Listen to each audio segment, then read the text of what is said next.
In the passage, Gerald Graff talks about the idea of emphasizing a student's non-academic interests and proposes the idea for schools to create more work that is based on these interests.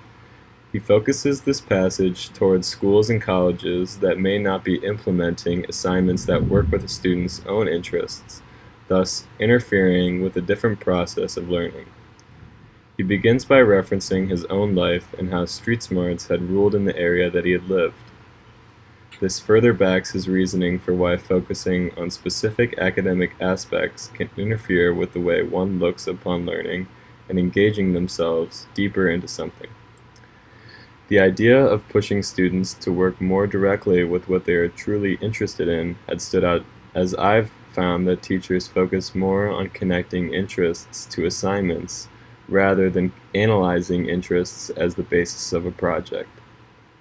In the passage, Graff references his interest in sports and talks about how schools can create assignments where a student can analyze a sport as a way to increase their motivation to learn about and challenge ideas and statistics.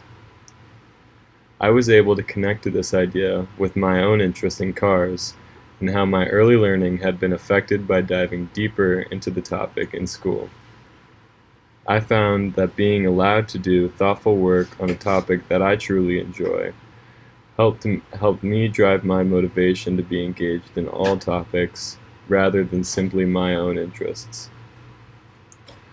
Graff later talks about the idea of a community that is created in talking about shared interests, one that cannot be gained from learning a standard curriculum.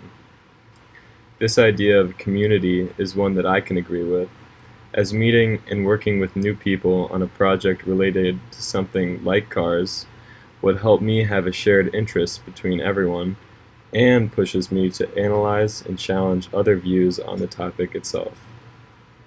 The article really focuses on changing the perspective of personal interests and one's street smarts to something that is valued and is actually effective in one's learning process.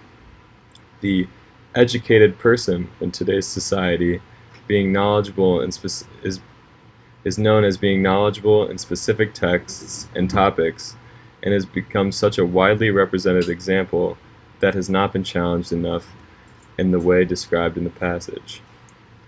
Graff wants to convert this educated person into someone who is educated in some way, but is knowledgeable in topics beyond those described as the norm.